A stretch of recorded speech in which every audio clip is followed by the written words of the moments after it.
Does family actually matter in professional sports?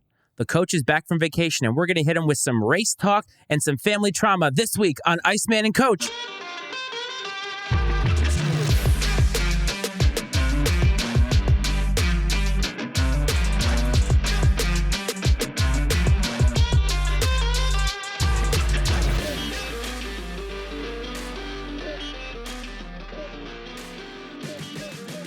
What's up, everyone? Welcome back to another episode of the Iceman and Coach Sports Show. The coach is back from the Gulf Shores of Alabama, and we have a ton to talk about. Coach, welcome back. How was the trip, my man? Iceman, it was fantastic. But I will tell you this. I came to a realization on this family vacation. So I have two young children, a 7-year-old daughter, 2-year-old son. We took our 12-year-old niece along as well.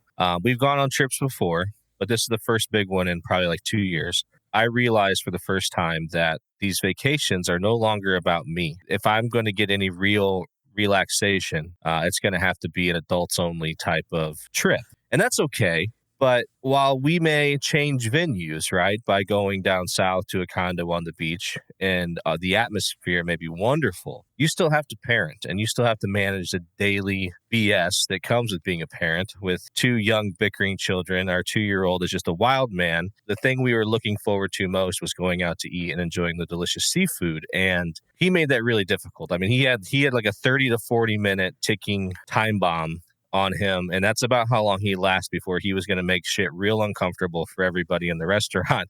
And so more often than not, it was I would scarf my food down pretty quickly and take him out to the car, to the van, or go for a walk somewhere to occupy him so the rest of the restaurant could enjoy their meal in peace. So I don't want to make it sound miserable. We really had a good time. The kids had a blast, which is, like I said, it's more about them now. I've realized, like them enjoying themselves, them having a good time. As a parent, you take pleasure in seeing your children have a good time and enjoy themselves. Got to sit on the beach and enjoy some drinks and just a wonderful atmosphere in general. But no, I had fun. Happy to be back. Happy to be back here with Iceman and Coach. And I tell you what, man, there are a few things more American than racism and family trauma. So I can't wait to get into it. I know. I mean, we're not easing you into this. We're going to get right into it. But I will tell you, as a little personal aside, one of my biggest fears when I became a parent was that I would have the kid that would make other people's lives uncomfortable in restaurants or whatever. And I have to say, I've been very lucky that James doesn't do that. He's very good when he's out of the house. He can be a terror when he's inside the house.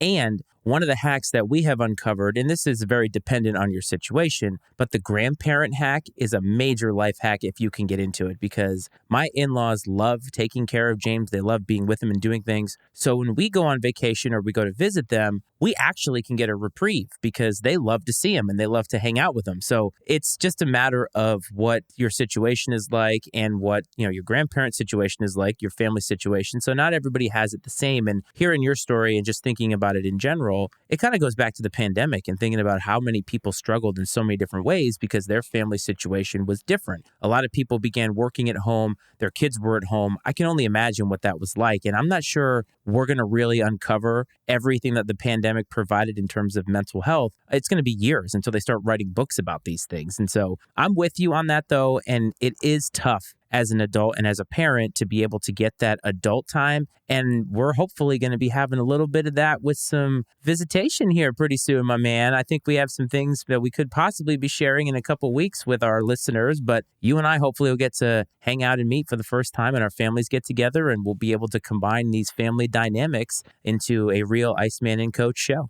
Yeah, the stars kind of aligned, right? I mean, we've talked a lot about trying to work on getting together at some point here in the near future. And it just so happened that with my wife being in nursing school and her clinical schedule and what seemed initially at the time as sort of an inconvenience based off where she's been sent every other time, it turned into a real positive thing pretty quick.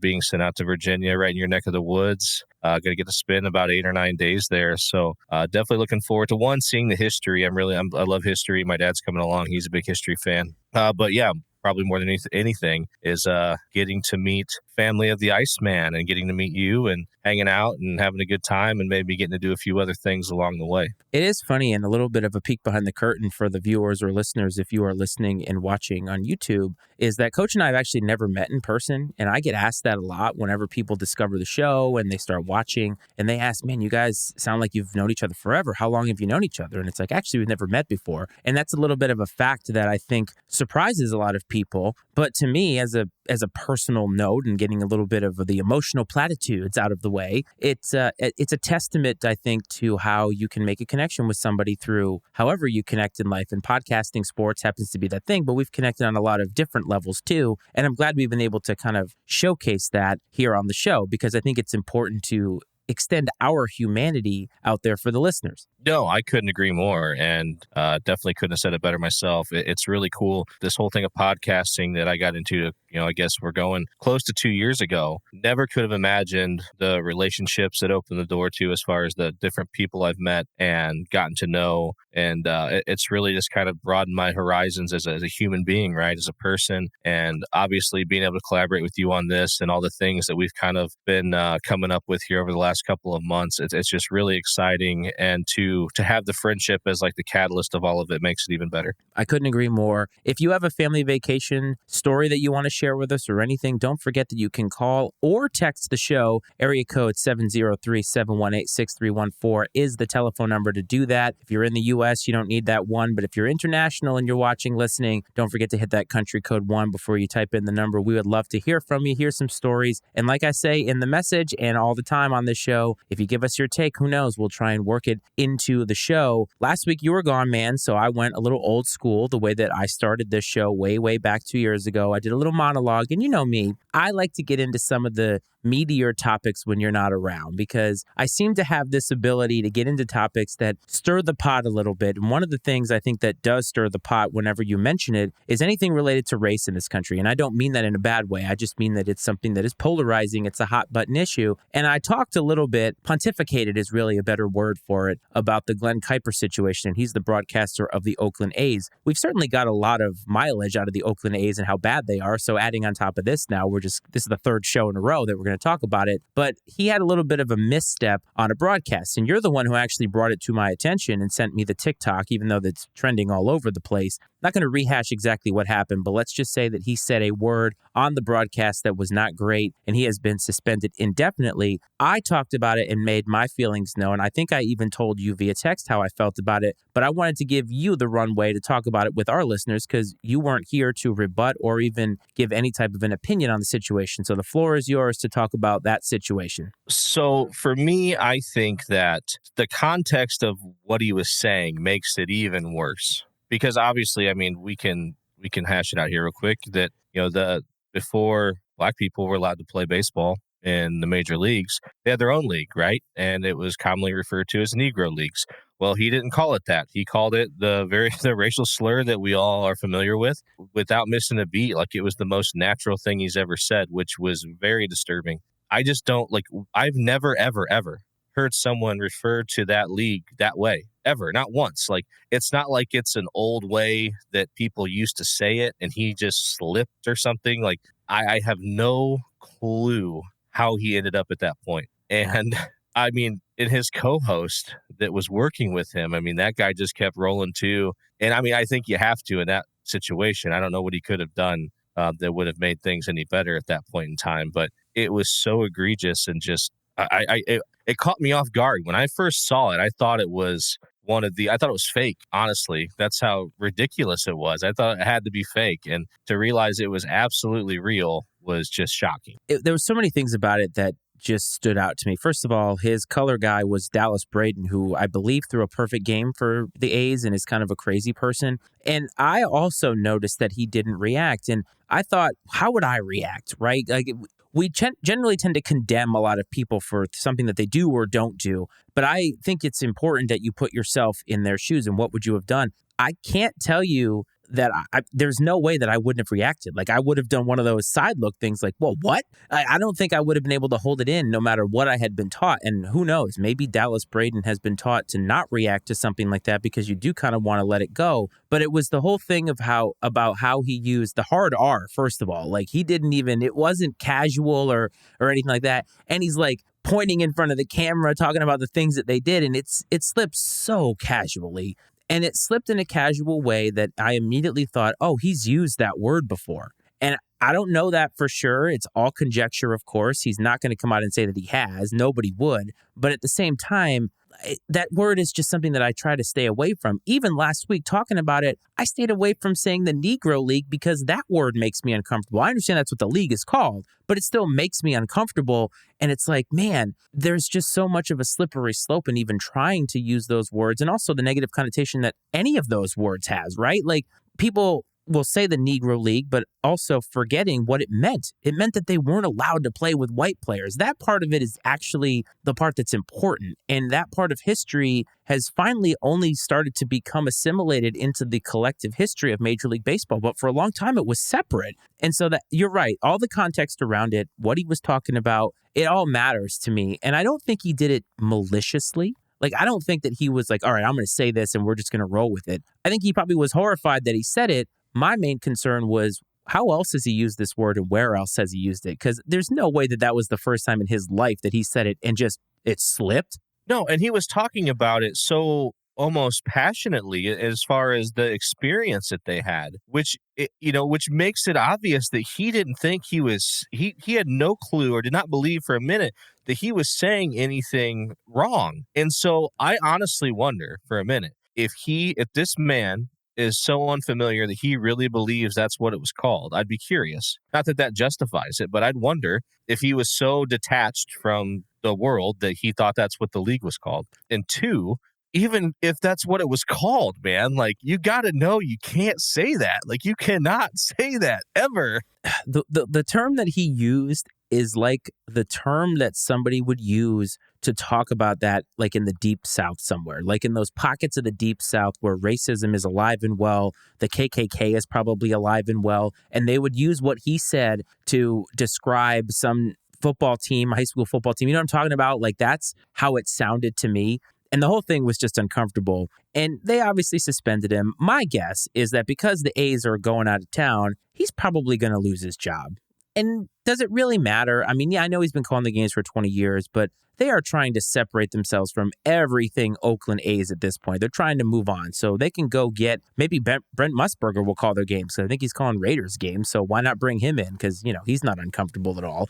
But I think they're just going to move on from it. And, so that part of it is interesting. But the other thing I wanted to get your opinion about, because I feel a little bit more strongly about this, because again, I think that the Glenn Kuiper situation is it's crazy because of how he used it and everything you talked about, but I don't think it was malicious. And then there's Bob Huggins, who I know that you generally like guys like this and guys that don't give a crap about the establishment and stuff like that. And when it comes to sports figures, that's fine. But he was on this radio show. I think you probably heard the clip. We're not going to repeat it here. But man, he had a very casual conversation with those guys on that radio station and felt real comfortable saying some things that you just cannot say in 2023, especially if you are the head basketball coach at a major university. And I think that was a little bit different. That felt a little bit more, I don't want to say intentional, but man, it sounds like the three of them have had that conversation before. So I was a lot more harsh on Bob Huggins, but I wanted to get your thoughts. Yeah, Bob Huggins knew exactly what he was saying and was perfectly comfortable saying it, which is disturbing in and of itself. There's one thing to not to kind of be anti-establishment and march to the beat of your own drum, and then there's another to just be downright offensive, sexist, racist, homophobic-ist, whatever you want to call it. And that's what he was, man. And the fact that he's still employed by a state institution is absolutely fascinating. Now, we could debate if the state he works in has anything to do with his continued employment. No, I mean, you could tell that's you worried, you asked the question about Glenn Kuiper, it sounded like a word that he said regularly, that he said before, like this sounds like a phrase that Bob Huggins has uttered numerous times in mixed company and obviously doesn't care. Now, the question I have is, was this a leaked conversation, or was just like on the radio? It was live on air. Yeah, live. So, I mean, that's again, I guess he just doesn't give a shit. And I'll say this, whether it's, I'm not saying it's right, not saying it's right at all, but I've always been the type of person, you want to be about it, just own it. If that's how you feel, whatever. Now you have to accept the consequences. Don't come out and apologize though. Like if you're about it and you said it and that's what you believe, don't come out and apologize. Just be about it. I may not respect you as a person, but I have respect for you. I have respect for the fact that you stand by whatever it is that you believe in, like that you're 100% all in on whatever it is. I get that, but absolutely unacceptable from a head basketball coach at a major university, like you said, especially a state institution. Oh, it's insane. And they said that punishment was enough because they re-signed him. He was going to retire, I think. And they're bringing him back and they're docking him $1 million pay. And I'm like, so what? He's still making $3.5 million. Like, what is that telling everybody? And the weird part is he hasn't ever won a national title. So it tells you everything you need to know about West Virginia basketball in the fact that just because they make the tournament and win a lot, that's good enough for them. Winning a national title doesn't matter to them, and Bob Huggins gets to skirt by. And I guess my larger concern is, like, what does this tell you about what these institutions really care about? And it seems like winning matters more than anything. And I guess I can't fault them for that because that is the way it's set up. That's the paradigm we have. But man, like when that happens so easily on radio, and then it's so easy that they're like, yeah, we're bringing him back. We're just going to dock him pay. It's like, okay, so morals don't matter for shit. Like nobody cares about this stuff. And I feel like we're just constantly in this place where we can't actually figure out what is good and bad anymore. Like to me, saying what he said so casually in 2023 on a live mic, on a live radio station should be like one strike and you're out. Like that's a no-go. Zero tolerance policy for this stuff. And yet apparently it isn't. But if you and I were to do that in our workplace, we'd be fired. Oh, absolutely. And you look, I feel like we've seen this, right? Just a few times this year in NCAA athletics. Look at Alabama basketball. And there's some other examples, right? Texas, their basketball coach, Chris Beard or whatever. I mean, there have been numerous incidents where, now granted he was fired, right? But there have been numerous incidents where coaches are retained in situations. I remember mentioning it maybe in regards to the Alabama situation. You wonder if, college sports are so unique that I think people are way more passionate about their college team than they are about their pro team. And that's because at the higher levels of the booster world, they have, because of the money they donate, they have access. Maybe they have influence. And that doesn't exist in the professional world. So I think if you feel like you have this coach in the palm of your hand because of your donations and you have access and influence, that you're going to do whatever you can in your power or within your control to keep that person in the role that they're in because it benefits you in some way. And I wonder if that has something to do with it in these different situations, which is shocking. And then their willingness, and I'm sure we'll get to this, their willingness to retain coaches is shocking, especially when you compare it to the NBA, who is going to fire coaches. There are 3 coaches that made the playoffs and got fired, lost their jobs. 4? I think it's 4, yes. I mean, that's absolutely ridiculous. And we can talk more about that here shortly, but, there's a total contrast between worlds, right? Here's what I want to talk about with the NBA. That's a good segue because you famously on this show talked about how they were the most meaningless head coaches in all of professional sports. And the fact that they get fired so easily, and yet all these guys seem to rinse and repeat, get rehashed in all these different places, kind of lends to your theory. But the one I want to start with is the Bucks coach. Now, the last time we recorded together, we talked about Giannis. We played the clip here after they had lost in the first round, and Mike Budenholzer got fired. What we found out last week while you were gone is apparently his brother had passed away during that series, and he continued to coach through it. And I don't think that that's necessarily reason for him not to get fired, because I think he gets fired for the fact that he has Giannis, and they've only won 1 title, which in my mind sounds ridiculous. They only won 1 title when so many of these franchises. It is ridiculous. It is, but it's the way that it is now. It's like if you don't win multiple titles with a generational talent, you're done. And so he's gone. But I wanted to ask you about the idea of, we've always sort of revered the athlete and or the coach for coaching or playing through these types of adversities. I think the most famous story is probably Brett Favre on Monday Night Football after his dad passed away. And now we'll look at where Brett Favre is now. But my point is Mike Budenholzer, there's no way that he's probably 100% coaching with something like that without knowing what his relationship was with his brother and everything. But you hear a lot of these stories. I think Cavaliers coach Tyronn Lue talked about how he's lost 7 family members since December, and he went to 0 of the funerals because the Cavs were in a losing streak, and he knew that he had to do that. And do you think that that's an archaic way of looking at this? And I'm not saying that Mike Budenholzer shouldn't have been fired, but man, I feel like when they talk about family in pro sports, family actually doesn't matter. It's winning above all, and that's it. Oh man, like there's actually a situation that's similar to this in the same vein. I won't share it on the show. I'll share it with you off air, just because it gets a little personal. Not well, I was involved in it, but from a point of telling someone they were an asshole for refusing to miss coaching a game to be with their family. But I think it's absurd in this day and age. Like, you have assistant coaches. Like, if you can't miss a game to go be at a funeral or be with your family, shame on ownership, shame on the front office if they don't allow that type of thing.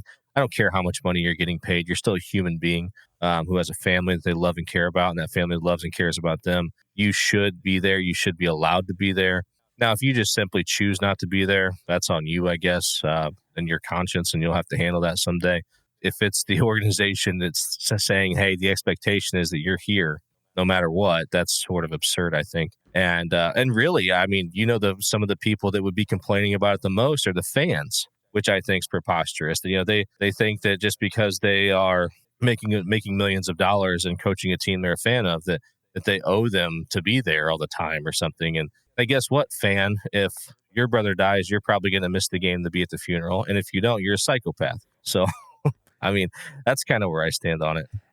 I guess we have evolved sensibilities in a lot of ways. And you could make an argument that our evolved sensibilities have sort of pinned us into a corner in some places because we've become very hypersensitive about certain things. And we don't really know, you and I at least, where like the morality line is on certain things. But it doesn't mean that we don't understand humanity. And that humanity part, which we try and make a part of this show. We try and do that every single week to humanize ourselves, because the people that watch this and listen to this who don't know us from any other person, they don't know that we don't do this for a living. They don't know that we, have regular lives. And I think it's important to do that. But for these professionals, it's so difficult to do that, where Mike Budenholzer loses his brother and still coaches through it, because in that locker room, that is a sign that, it would be a sign of weakness if he didn't show up. But yet, how could you expect him to be at full capacity doing this? And when you look back at some of the things that happened at the end of that series, when they lost to the Heat, all the timeouts that he didn't call, all the adjustments that he didn't make,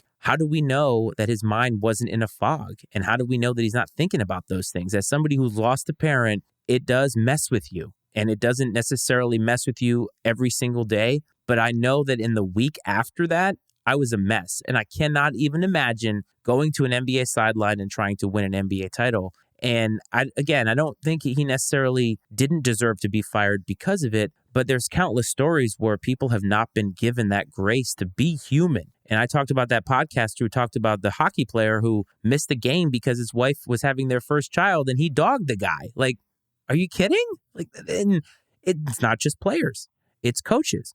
And even in our workplace, man, I don't know if you've had this happen to you, but after my mom died, I took a couple of days. And when I came back, they're like, hey, I hope you're good. Here's your stack of stuff that you had.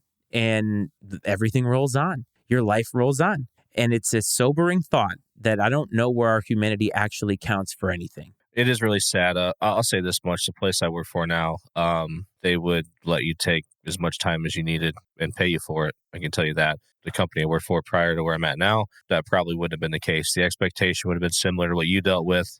You'll fulfill your obligation basically as a family member to this person and then get back here and do your job. And I'm sorry, but this day and age, like, I'm all about grit and toughness and all that shit. We joke about it here, but mental health is a real thing. And like, you got to have time to work through some of that stuff and work through the emotions that come along with it. And I think some companies are coming around and realizing that humanity is important and that caring about the people you work for as human beings and as people in general is important. Because if you do that, that person's going to show up for you when it matters, And I think, if you invest in a person on a humanitarian level and you care about them genuinely, like, they're going to care about the little things that matter to you as far as like from a business perspective. Unfortunately, too many companies are driven by the bottom line and the almighty dollar. And yeah, I get you got to make money to stay in business, but great businesses are built by great people. I think that gets forgotten about sometimes. I mean, how many times have you had to pull a fast one on us and say, "Hey, look, something came up and I can't really meet today or this week?" And how many times have I ever given you crap about it? Because I know that life matters more than what we're doing here. And I think that that has led to a stronger bond. And when we do record, and that's why the show has legs to it. That's why we're continuing on this journey, because I think that it matters how you treat those people. And I guess I feel for Mike Budenholzer today because, again, he might deserve to get fired because he didn't win enough. And again, the idea that he didn't win enough after winning a title is just somewhat preposterous. But I guess it is what it is in today's world. But I just hope that he has found peace with all of that. And he knows that there are at least two people in the world who care about his humanity. But the NBA was about the coaching carousel. I think it was 3 coaches, maybe not 4. It just feels like 4. It seems like they're all just kind of flying all over the place. But your boy, Doc Rivers, did get fired after the 76ers lost to the Boston Celtics the other night. And the Suns coach, Monty Williams, also got fired. And we did talk a little bit about the fact that the Suns brought on Kevin Durant. They were trying to win now, and they're in this weird, precarious place. They were in the NBA Finals 2 years in a row, but they had 2 early exits. And Doc Rivers is a coach, I think, and we'll get to that in the stat of the week, a little tease. He has not really been able to win the big one. He's lost a lot of big games. And I want to ask you, if you're an executive, how much time are you giving a coach and how many disappointments are you giving them? Because I think today, long gone, are those times where a coach gets a lot of leeway if he's not winning right away. It's similar to what we were talking about with business, where everyone's driven by the almighty championship. And I get that's the goal at the end of the day, but it's very similar to what Giannis said. Like, only one team can win the championship. So you're telling me like that everyone else's season's a failure? No way, man. Like Doc Rivers he's an organization stabilizer. Look what he went in and took the Clippers and cleaned them up and got them back to relevancy. Went into the Sixers, cleaned them up, brought some stability, and is able to manage some of these tough personalities and things like that. And I think that gets overlooked just because they're not winning championships. I don't know why people think just by changing the coach that you're automatically going to improve your chances to win a championship. There are very few coaches out there that are worth that much, that are going to move the needle that much. And especially in basketball, like I've said, I just don't think there are that many guys that are going to come in and make that much of an impact. There's a reason they change these coaches like people change their underwear, and they keep the players, right? It's a lot easier just to, okay, get rid of this coach, bring this coach in. And it's usually player-led. The change that happened in Phoenix, Kevin Durant had a big part in that happening. These players kind of handpick their coach, and I guarantee you more often than not, it's who's going to come in here and use me the way I want to be used, or who's going to come in here that I know and have a relationship with that's not going to be breathing down my neck all the time and my life's going to be easier. I guarantee you that's 90% of it. When is the right time to pull the plug on a guy? When you feel like the organization is no longer moving forward. If you feel like it's gotten stagnant, that might be contrarian to kind of what I've been saying, but I think that they're so impatient in the NBA. If you come in and you make the playoffs 3 years in a row and maybe you advance to the next round, let's say 2 years in a row, you lose in the conference finals, you shouldn't get fired for that. I mean, you're in the conference freaking finals. You're going to tell me you got this magic answer, this guy you're going to bring in that next year he's automatic surefire thing? Wouldn't you say, hey, like, I can retain this coach and I'm theoretically guaranteed to have a shot to be at least in the conference finals, or I fire him and bring in somewhat unknown commodity and assume that's going to be better. I don't know why people aren't content accepting really good most of the time. I don't know why they're not willing. It's like, if you told me that like the Colts, 5 out of 10 years, they were going to make it to the AFC Championship, but there's no guarantees on a Super Bowl, whatever. Like, I would take it. Man. At least you're in the conversation. At least you're putting yourself in position to advance and win a championship. And I don't know. I mean, I get it. It's a lot easier to change the coach, like I said, than change the players. And that's why these coaches bite the bullet most of the time. They don't make as much as the players. There's not, it's a lot cleaner to fire the coach and manage one ego as opposed to 3, 4, 5, 6, 7 that you have on the team. Well, because you're not going to trade the star player. And the Bucks aren't going to trade Giannis. So, of course, they're going to get rid of the coach. I think Doc Rivers is an easier target because of the fact that he's lost so many big games. And like I said, I teased that about the stat of the week later on. But he has been on the losing end of a lot more bigger games and series than he has won. Monty Williams was interesting to me because 2 years ago, when the Suns made it to the final, he was the story. He was such a feel-good story, and that franchise had been longing to get back to relevancy. And then last year, getting blown out at home in the clinching game, and then this year not being able to get it done against the Denver Nuggets team, who is really, really good. They have what should have been the MVP in Nikola Jokic, who, as of the end of the first quarter in Game 1 against the Lakers tonight, had 8 points, 12 rebounds, and 5 assists in the first quarter. So he's doing pretty well for himself. So it's nothing to sneeze at there.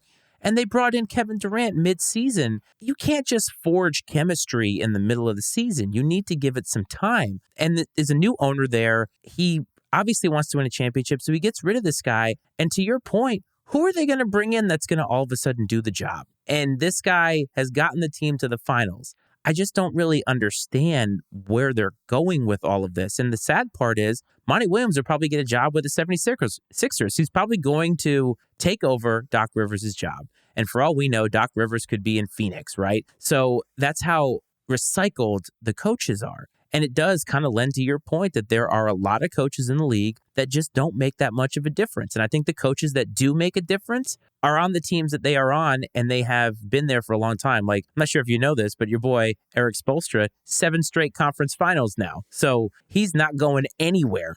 But I ask you this. Think about Marv Levy from the Bills. Went to 4 straight Super Bowls, lost them all. He'd be gone in today's NFL. No, I don't think he would be. I think the NFL is different. I think more often than not, you make the playoffs in the NFL, you're usually safe. And I think that coaches in the NFL pull more weight.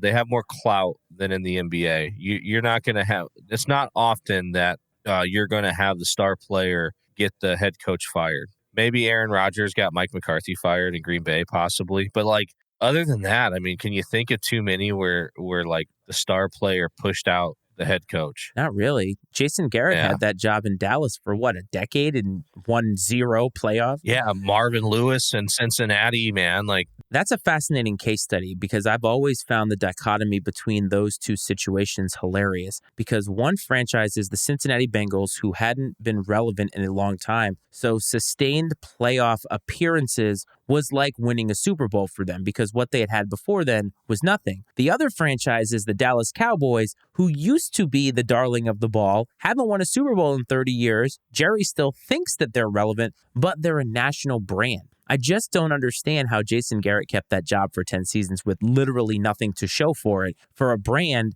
that should be championship or bust every single year. There are certain franchises in all of sports, the Yankees, teams like that, they're championship or bust. And you do have to start looking at what's not working if you're not at least advancing to close to the championship round. But a lot of the other franchises, they haven't done anything. The Phoenix Suns haven't been relevant for 20 years. And so you get to the conference finals, that should be enough to save your job for more than 2 seasons. They got to the second round 2 years in a row. Where else can they go? What else can they do? You get rid of the coach, but the players are the same. Does it really matter? And that's the part I don't really understand about this NBA stuff. And I think, again, your point is super valid. And you got a lot of shit for that take because everybody pointed out all the coaches that actually mattered. Well, guess what? They're the ones who've been with their team for 14 years. And there's a reason for that because the currency that they provide from all the winning that they've done saves them. But if you're Doc Rivers and you had 3 years to turn around the Sixers and you didn't get past the second round, you're out. But even like Phil Jackson, right? Probably renowned as the best NBA coach ever, I would assume. He had Michael Jordan, and he had Kobe Bryant and Shaq. You know, I mean, he had the best player in the game at the time when he was coaching. He had Michael when he was with the Bulls and a great supporting cast. He had Kobe when he was with the Lakers and a great supporting cast.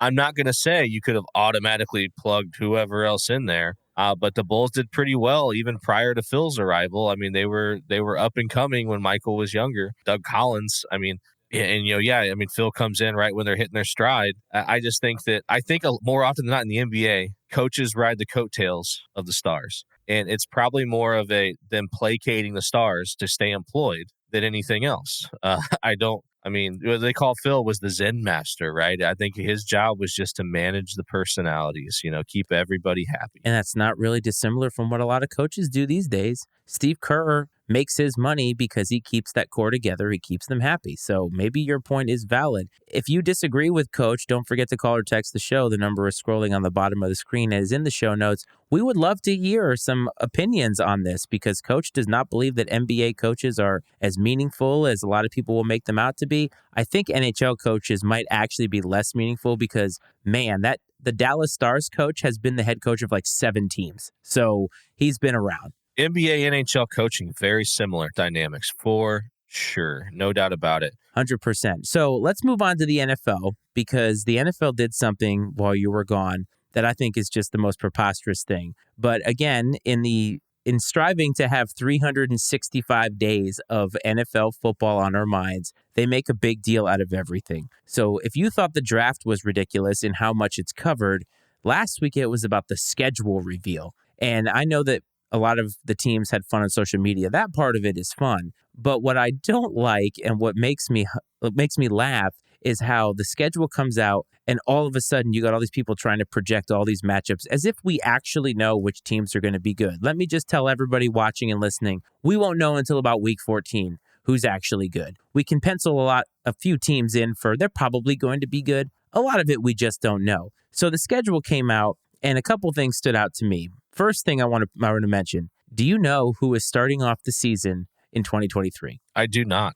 It is your Detroit Lions visiting the defending Super Bowl champion Kansas City Chiefs. The first game of the season. Man Campbell's going to bite the face off Patrick Mahomes, and the Lions are going to start the season 1-0 against the defending champs. Fuck yes, man. Like, that makes me so happy. I love it. I can't wait. There's not been anything to be excited about the Detroit Lions in a long time. Like I said, man, you see right here, man, I got it there under the coach, the granddaddy of grit. I love it. Give me freaking Motor City Dan Campbell and the boys. I cannot wait. I'm so jacked for that. It's already going to be the pick of the week. I guarantee it. I think they're going to be 3 primetime games. I think the Lions are actually going to be on primetime. They're that team. Every year there's always a team that has a lot of excitement or some buzz coming in. The Broncos were that team last year, and my God, that was awful. But I think the Lions should be a little bit more interesting. But the Lions are a fascinating look because they're playing a second-place schedule this time around. They had a great end of their season. They finished with a winning record for the first time, and I can't even remember. Probably the last time they made the playoffs, 2015 or 16. Dave could tell you on Political Football, so check them out. But they're going to play harder competition. They're not going to surprise anybody. And also, they're going to be in a lot of primetime games. That pressure, I think, does matter. They're going to have a little bit of a target on their back. I think we're going to get a good sense of where they are when they play the Chiefs. It's week 1. Anything can happen. But boy, if you really want to find out what your team is made of, what kind of grit that they have, put them out there against Mahomes and the Chiefs right after winning a Super Bowl. I think you're going to find out a little bit about them, but it will be interesting to see how the Lions go the rest of the season. The crazy part is the overreaction that will come from that game, one way or the other. If the Lions win, you're going to have people putting them in the Super Bowl. If they lose, you're going to have people coming out saying, oh, they're overrated. They're just the same old terrible Lions. That's one thing that is, I won't say that game is meaningless because, I mean, the NFL, like every game still counts when it comes down to it because there is such a fine line between making the playoffs and not. I don't think that game's going to really tell you a whole lot about where either team's going to be 3 months later. I don't disagree with you at all. I just think it's great that we are going to come on the week after that game and we're going to say Lions to the Super Bowl, baby. Lions to the moon. That's it. We're adopting the Lions as our team. Man Campbell is our guy. But we'll wait to see on that. But a couple other things about the schedule that I wanted to ask you about. They changed it up a little bit. In years past, most recently as last year, obviously, every team was guaranteed a primetime game. And I guess guaranteeing a team a primetime game means they get a little bit of that spotlight. But as you and I both know, when the schedule is made, we don't know who's going to be good or bad. And so some of these primetime matches, specifically Thursday Night Football, your jam, they're not very good. And they don't lend to a lot of people wanting to watch them. After a while, we don't even tune into them. We just kind of look at the highlights on YouTube and call it a day. Speak for yourself. Hey, but now we're not going to get that because not every team was guaranteed a primetime slot. And right now, the Houston Texans do not have a primetime slot. I heard an argument made about the fact that every team having a primetime game was a good thing because of the fact that there was uncertainty. We didn't know who was going to be good. And so some of these matchups that may not look great on paper as of the schedule reveal could actually be really good by the time we get there. And so I wanted to hear your thoughts on that. Also coupled with the fact that instead of just one Thursday night game a year, there is no limit on how many Thursday night games a team can have. I think that sucks for whichever team gets more Thursday night football because you have that really, really short turnaround. And in a game in which you need every hour to recover from the previous week, that's a major disadvantage for whoever has that. So for one, I do think it sucks that they're going to have to play multiple Thursday night games. That is difficult. I will attest to that. I don't know how much they try to make a difference. Like, do they say that, you can only play the following Thursday if you play in the noon game the prior week to give you the maximum amount of rest, I guess. But anyhow, primetime games. I think this is great. Put the best games, or what you believe are going to be the best games, in prime time. I don't think, this is, saying every team gets a primetime games, a little participation trophy-esque to me. I want to see the best games. Those are the games that have the most eyes on them. That's sort of appointment viewing, and it needs to be the best teams. And I understand that things could change. And like you mentioned, everybody's sitting there making their predictions now, and there's going to be some teams that are highly touted that are going to lay an egg, and there's going to be others that are flying under the radar that are going to have a great year. But do your best, NFL, to put the best games in prime time. 100% on board with that. I totally agree, because the whole point of a primetime game is that you're going to get a maximum audience. That's why you put the matchup there. I mean, that's why time slots matter for any television program, right? Historically, when there are certain time slots, like on a Friday night, that was like a death sentence for a show. If you got moved to Friday nights, nobody was watching TV then. So you wanted to have those primetime slots.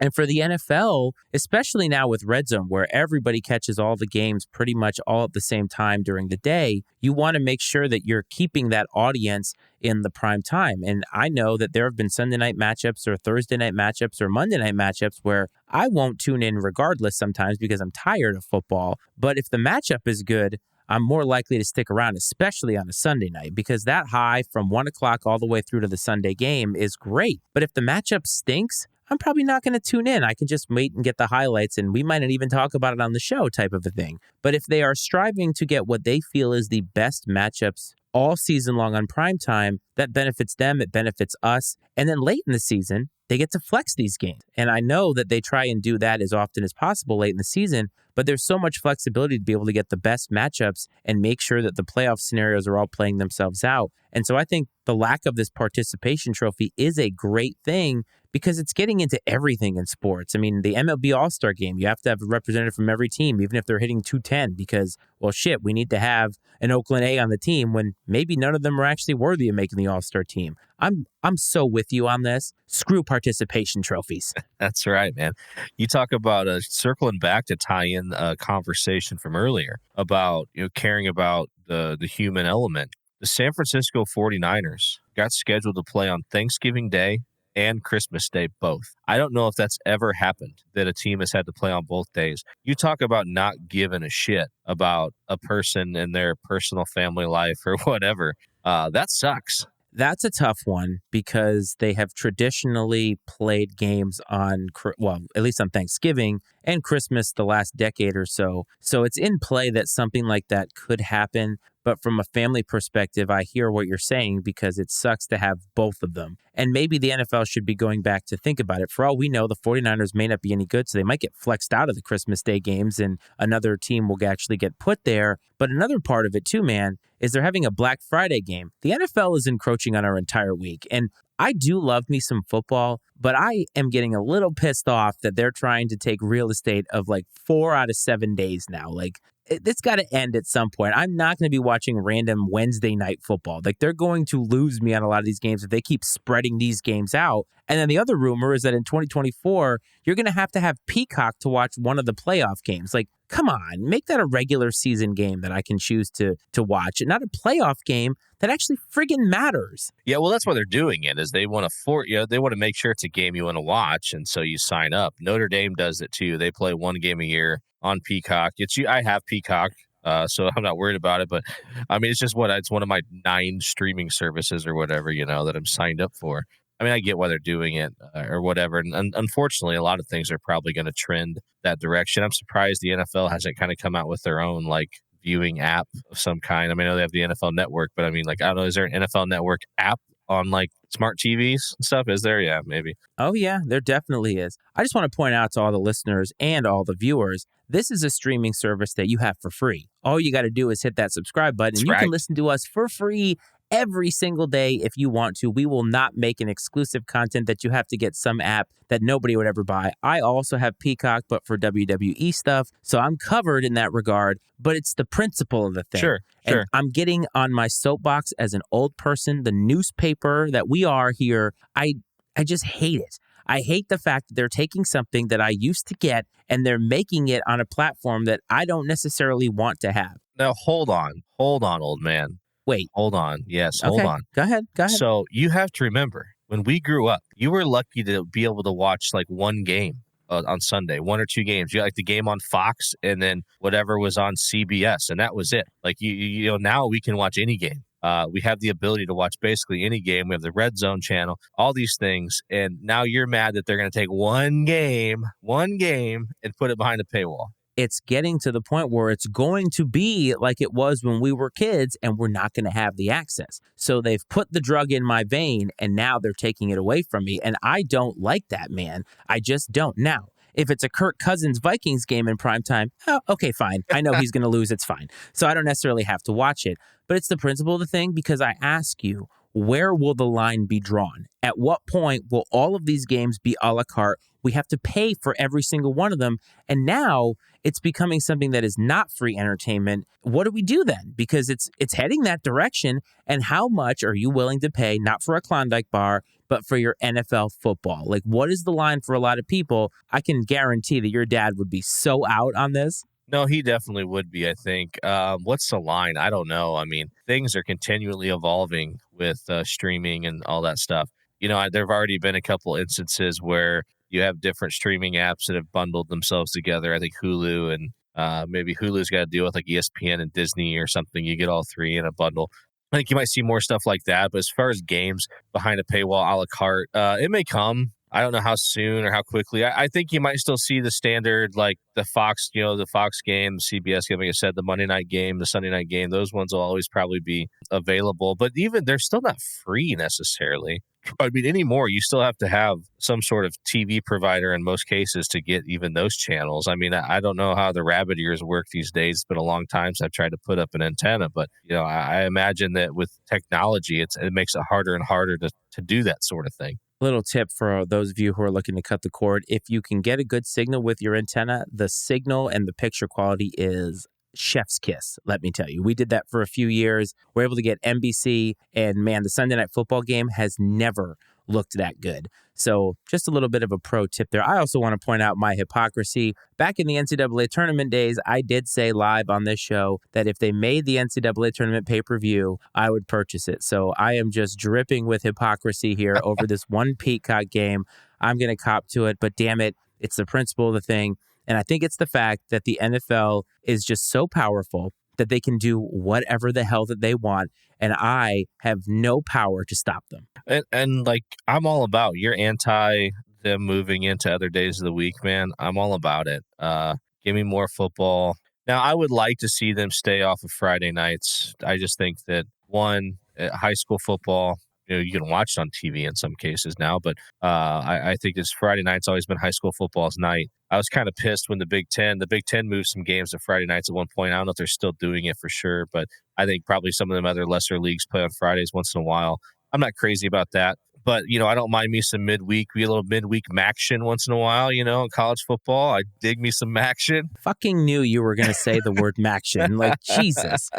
Oh, I knew that was coming. Let's move on to something a little bit more fun. Let's move on to South Florida and Miami. But I want to say something out front here. If you've not been listening or watching the show for the entirety of it, when Coach and I started, we realized something about us. We are cursed. Anytime that this show backs a team, that team, by extension, becomes cursed. And in the NHL playoffs, we have damned 3 separate franchises to losing by backing them either with a pick of the week or just saying that we actually like them. And we are now at the point where we have 4 teams left in the NHL playoffs, and one of those teams we really, really, really want to root for. I'm just not sure if we should say it live on here because we might damn them to lose the next series. But the Florida Panthers, scrappy, gritty 8 seed, and they are in the conference finals against the team, the Carolina Hurricane. I am wearing a Hartford Whalers hat right now of their old digs. And I honestly want the Panthers to win so bad, but I just know that if we try to will it into existence, we're going to get the damn Hurricanes in the Stanley Cup final. Well, there's fewer things in sports that could happen that would be more boring than the Carolina Panthers making it to the Stanley Cup final. I could stand if they were the only way I'd get behind them is if they were going to wear the Hartford Whalers uniforms for the rest of the playoffs, which won't happen. But it's just a boring franchise. I mean, let's look at these playoffs, even including our beloved Florida Panthers. Do these cities say hockey to you? Miami, Florida, Raleigh, North Carolina, Dallas, Texas, and Las Vegas, Nevada.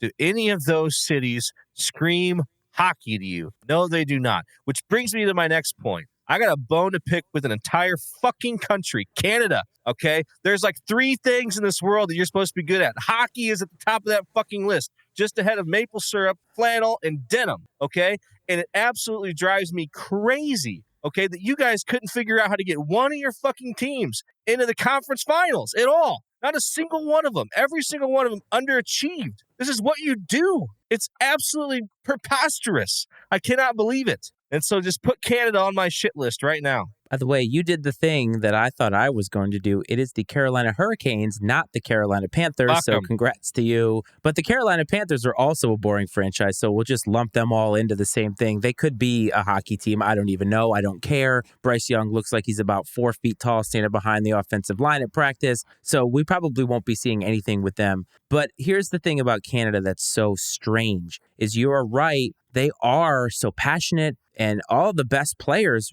honestly, in the entire NHL, mostly come from Canada. It's 30 years now since they've won a Stanley Cup. The Patrick Waugh-led Canadiens of 1993 over Wayne Gretzky's LA Kings, they were the last Canadian team to win a Stanley Cup final. That's a really long time for a country whose sport is hockey. And it's a kind of saddening to me a little bit. Like, I feel some pity because it was heartbreaking to watch the Maple Leafs fans after losing Game 3 in overtime. I mean, the only fans I know in the entire world who still show up outside of their arena in the streets when they're on the road are Canadian hockey fans. And they were left just so downtrodden. And it's amazing because I was trying to explain this to my wife about the Maple Leafs. She was like, why are they so sad? And I said, it has been almost 70 years since they've won a Stanley Cup. And that is a proud franchise. They show up every single year. They've been through so much crap and they have nothing to show for it. And that goes for any of the other franchises. Ottawa Senators are a little bit younger, so maybe they get a pass. Winnipeg Jets just came back. But the Edmonton Oilers, with all that history with Wayne Gretzky and Mark Messier. That's when it ended. Yeah, but they went to one cup final. I think it was in 2006 or something like that. And they haven't won anything since then. And it's a lot of sadness, but I'm kind of with you, man. If you're good at something, fucking be good at it. Yeah, I mean, if your most successful franchise in the last 2 decades is the Raptors. I mean, and that's only one championship we're talking about. Kawhi Leonard, the greatest Canadian fucking professional sports player. He's not even Canadian. Oh, that's good. That's good. We will be watching the rest of the playoffs, though. Coach, I don't know about you. I've had a great time texting with you about the hockey playoffs because they have been interesting, and I just feel like they're elevated. Like, the crowds are elevated. I'm not going to say that Dallas and Carolina fans aren't bringing it because they're just like the listeners of this show. Small group, very passionate. So you get a lot of passionate fans in these hockey arenas, and when these goal horns go off and the crowd just erupts, honestly, I get goosebumps every single time because it is amazing, and I don't see a crowd elevate quite like that in any other sport in the playoffs. I think baseball is kind of up there as well. The NBA can be pretty good, but usually those crowds are pretty good all year. But man, there's something about when you flip the switch to the playoffs, hockey crowds bring it like no other, no matter whether the team is from a hockey town or not. They just bring it, and I do love that part of it. Well, it's kind of this perfect combination of the things that we like best about different sports. It brings like the physicality of like football. You sort of have the pace, a little faster, but like sort of the pace of basketball. And then, you know, the scoring aspect is similar, like maybe soccer a little bit, where every goal really fucking matters and is really important. So when you add this fast-paced game with this extreme physicality, and just constant action where everyone's literally hanging on every touch of the puck because, well, I mean, literally a goal could happen almost any time. And when it does, it could be so impactful. That's what makes it. I mean, literally, you're on the at this time of year when it really matters in the playoffs. You're literally on the edge of your seat the entire time, and you watch these games, and the fans are on their feet the entire time and just engaged in what's happening. And you just hear these oohs and ahs, and because they're just literally hanging on by a thread, gritting their teeth every time the puck gets in their own end, hoping it stays out of the net, ready to explode with excitement when it's in the when they're on offense and have an opportunity to score. And I don't know if there's any other sport that kind of builds anticipation like that. It's almost like the feeling you get in the last 30 seconds of a tied basketball game in the NCAA tournament, except for it lasts for 2 hours. I mean, it's just you're really right there at the cusp of just extreme excitement or disappointment the entire time. Yeah, you are on the edge of your seat, and I find myself being like, oh, especially because there's so many close calls and the puck is just an inch away from being in and out. It's very, very exciting. We're bumping up toward the end of the show, so we're going to save the Miami Heat talk and the NBA draft lottery talk to next week because I do want to get into some of the ins and outs of how all that works, more specifically about tanking to try and be better and what you should do in this sense. But for right now, we're going to move on to OTW.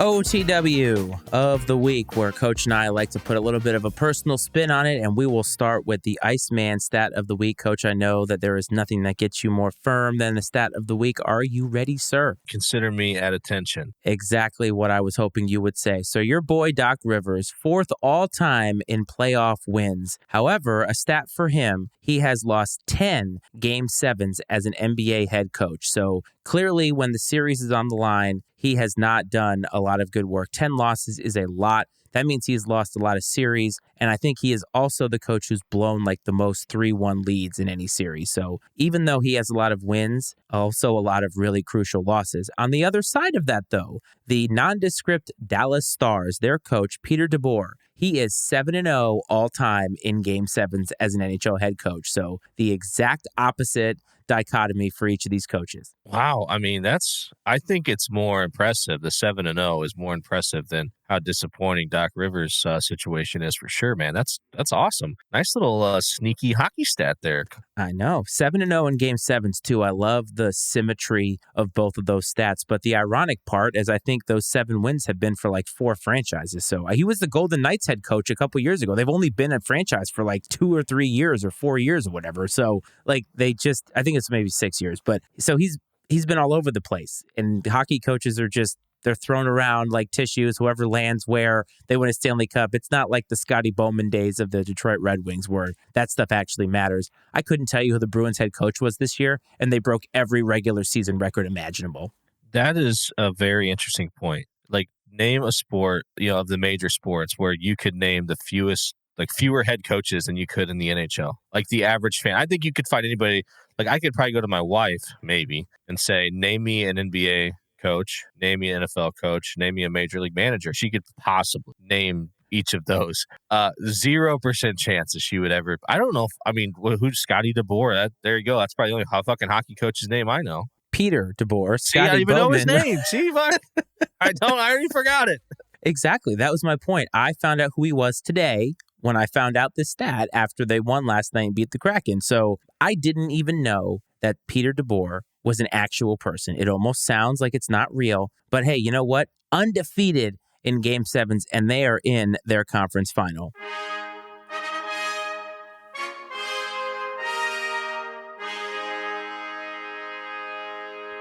The glorious trumpets will let you know that it is time for Coach's Pick of the Week. Speaking of Canada, the last time we convened, he picked the old Edmonton Oilers to win in Game 1 over those pesky Golden Knights of Las Vegas. And wouldn't you know it, he's on a 4-game losing streak, now at 2-5. So, Coach, back from the beach, rested, race talk all under the belt now. Please bless us with hopefully another hockey picketh of the week.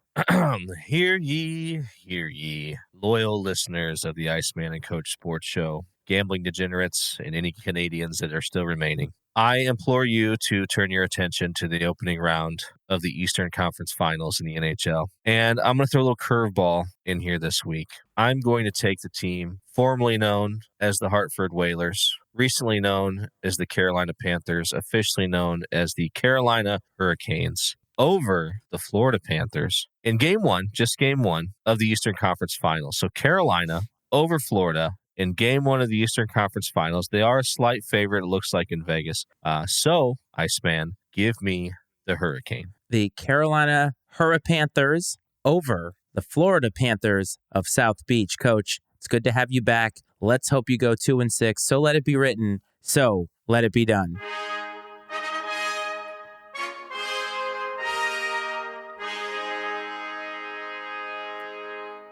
And per usual, it is a fast ending of the show. We have bumped up to the end of the show, my man. It's good to have you back. Do you have any parting thoughts for our loyal listeners and viewers? Again, great to be back as always. I have a feeling that next week I'm going to have to make amends with the great country to the north. But nonetheless, it's been a pleasure as always. And thank you all for listening and tuning in. Please reach out, give your thoughts, throw all the shade you want this way. I love it.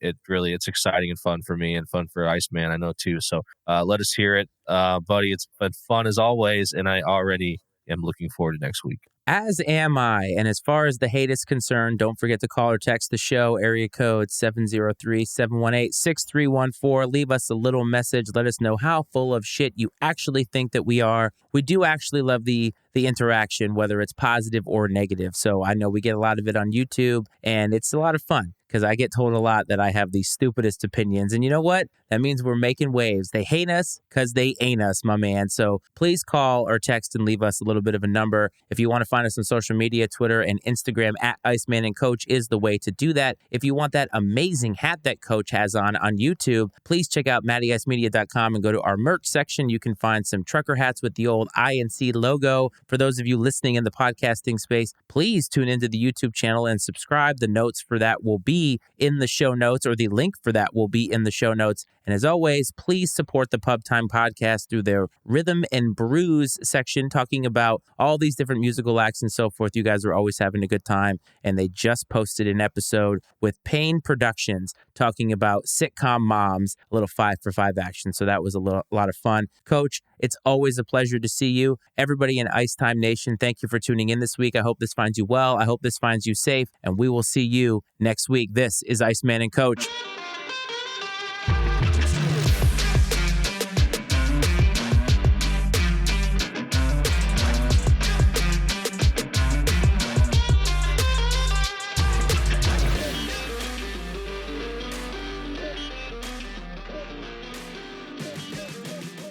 The opinions and viewpoints expressed on the Iceman and Coach Sports Show are those of Matt Freitz, Brad Powell, and their guests, and not necessarily those of the Matty Ice Media Network.